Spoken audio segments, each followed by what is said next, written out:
नमस्ते मित्रांनो, get all special या YouTube चॅनलमध्ये तुम्हा सर्वांचं पुन्हा एकदा स्वागत आहे। मित्रांनो, राज्यातील सर्व शिक्षक वर्गासाठी एक अत्यंत महत्त्वाचा शासन निर्णय महाराष्ट्र शासनाने काल निर्गमित केलेला आहे आणि त्या संदर्भाने तातडीने आदेश देऊन सदर निर्णयाची अंमलबजावणी ही संपूर्ण राज्यामध्ये करण्याबाबत सूचना देण्यात आली आहे। काय बातमी आहे सविस्तर या व्हिडिओमध्ये आपण पाहणार आहोत। त्याअगोदर तुम्हाला ही माहिती आवडल्यास व्हिडिओला लाईक करा आणि अशाच नवनवीन अपडेटसाठी गेट ऑल स्पेशल या चॅनलला सबस्क्राइब करायला विसरू नका। चला पाहूया सविस्तर।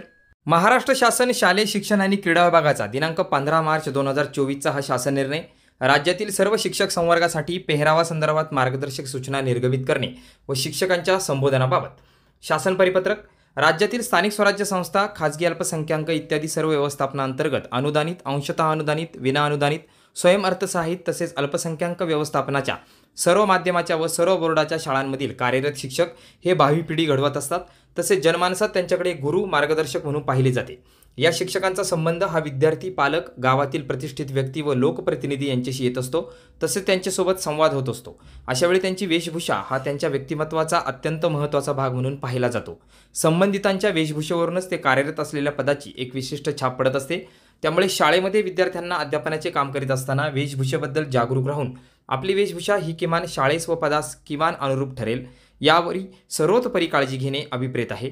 सामान्यतः विद्यार्थी हे अनुकरणप्रिय असतात। त्यामुळे जर शिक्षकी हे पदाची वेशभूषा ही अशोभनीय, अव्यवस्थित किंवा अस्वच्छ असेल तर त्याचा अप्रत्यक्ष परिणाम त्यांच्या एकंदरीत व्यक्तिमत्वावर तसेच त्यांच्यासमोर अध्ययन करणाऱ्या विद्यार्थी यांच्यावर होत असतो।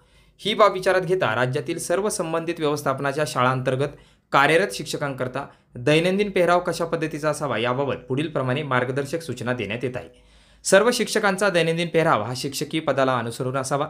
सर्व शिक्षकांनी परिधान केलेला पेहराव हा व्यवस्थित असावा। जसे महिला शिक्षकांनी साडी अथवा सलवार, चुडीदार, कुर्ता, दुपट्टा अशा पद्धतीने पेहराव करावा। तसेच पुरुष शिक्षकांनी शर्ट आणि ट्राउझर पॅन्ट शर्टीन करून परिधान केलेला असावा।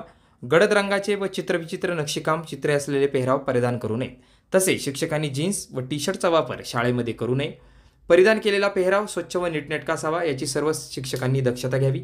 उक्तप्रमाणे नमूद केल्यानुसार शाळेने सर्व शिक्षकांकरता एकच ड्रेस कोड ठरवण्यात यावा। पुरुष व महिला शिक्षकांकरता परिधान करावयाच्या पेहरावाचा रंग कोणता असावा हे संबंधित शाळेने निश्चित करावे। पुरुष शिक्षकांनी परिधान करावयाच्या शर्टचा रंग हा फिकट असावा व पॅन्टचा रंग हा गडद असावा। महिला व पुरुष शिक्षकांनी पोशाखाला शोभतील अशी पादत्राणे, उदाहरणार्थ पुरुषांनी शूज यांचा वापर करावा। स्काउट गाईडच्या शिक्षकांना स्काउट गाईडचे ड्रेस राहतील। वैद्यकीय कारण असेल तर पुरुषांना आणि महिला शिक्षकांना बूट किंवा शूज वापरण्यातून सवलत देण्यात यावी। राज्यातील सर्व संबंधित व्यवस्थापनाच्या शाळांतर्गत कार्यरत शिक्षकांच्या नावापूर्वी इंग्रजी भाषेत TR तर मराठी भाषेत T असे संबोधन लावण्यात यावे। तसेच या संदर्भातील बोधचिन्ह आयुक्त शिक्षण महाराष्ट्र राज्य पुणे यांनी सुनिश्चित करून त्यास यथोचित प्रसिद्धी देण्यात यावी। सदर संबोधन व बोधचिन्ह शिक्षकांना त्यांच्या वाहनावरही लावता येईल। सदर सूचना राज्यातील स्थानिक स्वराज्य संस्था, खाजगी व्यवस्थापनाच्या अनुदानित, अंशतः अनुदानित, विनाअनुदानित, स्वयं अर्थसहाय्यित तसेच अल्पसंख्याक व्यवस्थापनाच्या सर्व बोर्डाच्या सर्व माध्यमाच्या शाळेतील शिक्षकांना लागू राहतील। तर तुषार महाजन, उपसचिव, महाराष्ट्र शासन यांच्या सहीने सदरचं पत्र काढण्यात आलेलं आहे।